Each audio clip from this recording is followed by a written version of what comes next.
அனைவருக்கும் வினோத் பரமவியின் பணிவான வணக்கங்கள். இந்த ஆசனத்துடைய பெயர் வந்துட்டு படோட்டாசனா அப்படின்னு சொல்லுவாங்க.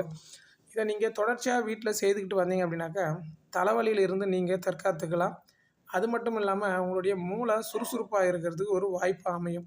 இதை பள்ளி படிக்கக்கூடிய குழந்தைகள்லாம் தொடர்ச்சியாக மேற்கொண்டு வந்தாங்க அப்படின்னாக்கா மூளை நல்லா சுறுசுறுப்பாக இருந்தாங்க அப்படின்னா ஞாபக மறதி இல்லாமல் அவங்க கல்வியில் வந்துட்டு நல்லா தேர்ச்சி பெறலாம். இந்த பயிற்சியை நம்ம ஆரம்ப சுகாதாரம் மற்றும் நல்வாழ்வு மையத்தில் கொடுக்கறதுனால நிறைய குடும்ப தலைவர்கள் வந்துட்டு இதை கற்றுக்கிட்டு பலன் பெறுறாங்க. ஸோ நீங்களும் வீட்டில் இதை செய்து பாருங்கள்.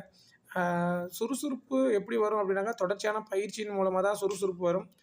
சும்மாவே நம்ம டிவி கிட்ட உட்காந்துட்டு நேரங்களை வீணடிக்கிறதை விட்டுட்டு இந்த மாதிரி ஏதாவது சின்ன சின்ன பயிற்சிகளை நீங்கள் காலையில் மேற்கொண்டீங்க அப்படின்னா உங்களுடைய உடலும் மனமும் நல்லா அழகாக இருக்கும். முயற்சி பண்ணுங்கள், பலன் பின்பு கிடைக்கும். வாழ்க யோகம், யோகம் வளரட்டும். அடுத்த பதிவில் கண்டிப்பாக சந்திக்கிறேன். நன்றி.